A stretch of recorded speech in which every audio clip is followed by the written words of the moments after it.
Bonjour à tous, c'est Violaine du blog 365 jeux en famille. Aujourd'hui je suis au 4e festival de l'école pour la vie et je viens de rencontrer Edith Maréchal qui est créatrice d'un jeu que je voulais absolument vous montrer. Je vais vous laisser te présenter du coup ce jeu et d'où voilà, alors vous, donc je suis psychopédagogue, bonjour, je suis psychopédagogue et formée à la communication non violente depuis des années avec même Marshall Rosenberg. Et c'est vraiment un outil qui m'a permis d'entreprendre le fait que on est responsable de notre vie, on n'est pas victime, et j'avais vraiment le besoin, finalement la mission de transmettre ça, et ça fait des années que je travaille en CNV et avec tout public, soit des aides-soignants, des enfants, l'aide à la jeunesse beaucoup, et il me manquait un outil qui parlait en même temps des besoins et des sentiments. Donc d'un côté j'ai créé la carte avec je me sens, le sentiment que l'on ressent, pas l'émotion. L'émotion est un moment fugace, ça devient un sentiment. Et après, derrière le sentiment, il y a quel est le besoin que je vis et que je ressens. Pour un petit exemple peut-être, un petit exemple de carte qu'on peut trouver. Voilà, alors c'est un outil qui s'adapte à tout le monde, et certainement et vraiment beaucoup avec des enfants à partir de 2 ans et demi, 3 ans. Il est attaché avec un anneau détachable, donc vous pouvez sélectionner quelques cartes au départ pour habituer les enfants d'abord au dessin, et puis à certains sentiments, et puis certaines émotions.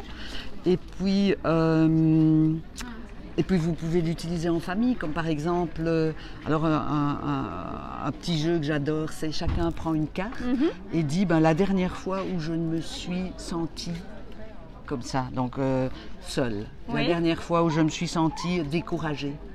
Et la dernière fois où je me suis sentie lent, par exemple, j'ai fait ça en famille dernièrement avec mon petit-fils, et disait qui a 5 ans, et la dernière fois où je me suis sentie lent, c'était quand les cousins couraient, j'étais derrière, je ne parvenais pas à les rattraper. Et c'est quelque chose qu'il n'avait pas exprimé.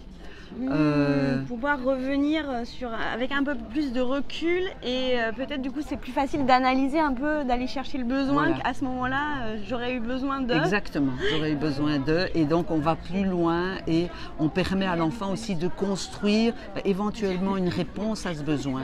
Qu'est-ce que, tiens, c'était ça ce dont tu avais besoin, qu'est-ce que tu aurais pu faire?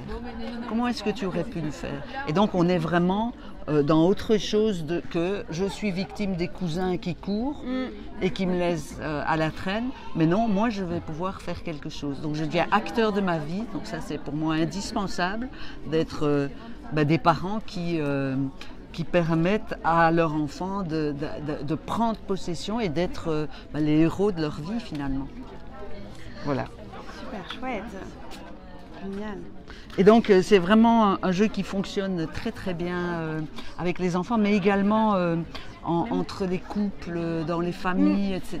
Et oui, moi je vois ça, je le voyais même pour moi, pour le coup. Oui, tout à fait. Parce que, par exemple en ce moment, justement suite à mon stage de CNV, j'ai mon petit carnet de gratitude, et du coup on essaye d'associer pas que je remercie, mais à quel besoin c'est nourri, ou inversement, qu'est-ce qui est des moments désagréables et donc quels besoins n'ont pas été nourris. Et justement, avant-hier, j'ai eu besoin de me sortir la liste des besoins, parce que on n'a pas forcément ce vocabulaire courant en fait de la liste des besoins. Donc je trouve que ce petit jeu, moi personnellement, il va m'aider beaucoup déjà. Ouais. Effectivement, ici par exemple, il y a la carte de la gratitude. Donc nous sommes déjà à la 3e édition. Ouais. Alors, donc je me sens reconnaissant, gratitude ou reconnaissante, et j'ai peut-être besoin, donc comme c'est un sentiment positif, j'ai peut-être besoin de ressentir mon bonheur, d'exprimer mon appréciation au monde, de manifester mon optimisme, de dire merci, ou 3 petits points, donc qui permet alors d'allier vraiment votre propre besoin. Mais ici, ça, voilà, vous avez des idées qui sont en lien avec, et donc ce que j'ai vraiment remarqué, c'est que la difficulté à faire ce lien entre sentiment et besoin, Et donc voilà, il me fallait un outil pour permettre aux gens que ça aille plus vite finalement. C'est ça. Parce que le processus de la CNV est extraordinaire, il est assez simple en tant que tel, mais à mettre en place, il est vraiment très compliqué. Voilà, très compliqué, et ça décourage énormément de parents, d'éducateurs, enfin de toute personne qui a envie d'aider, et même soi-même, quoi. Voilà, voilà, alors il est vendu dans une boîte avec un petit mode d'emploi. Comment ça marche, avec une petite explication sur une émotion, un sentiment, un besoin, le désir, et 20 clés pour une utilisation optimale. Et là maintenant, je viens de créer un site Mes sentiments, mes besoins, de façon à ce qu'on puisse échanger, et il y a d'autres ressources et articles, etc. sur ce site qui permet aux parents d'alimenter leur savoir et leurs idées en éducation avec les enfants. On va voir ça, hein. Ok. Donc voilà, vous pouvez retrouver ce jeu juste en bas, le lien juste en bas de cette vidéo. Si vous achetez ce jeu Mes émotions, mes besoins, il y a 1 € qui est reversé à l'association Enfants de la rue de Madagascar. Donc en plus on fait une bonne action. Ouais, merci pour eux. Ouais. Merci beaucoup Edith. Avec plaisir. Vraiment, je vous souhaite beaucoup de plaisir avec ça, et donnez-moi des nouvelles. Oui, moi aussi d'ailleurs. Au revoir.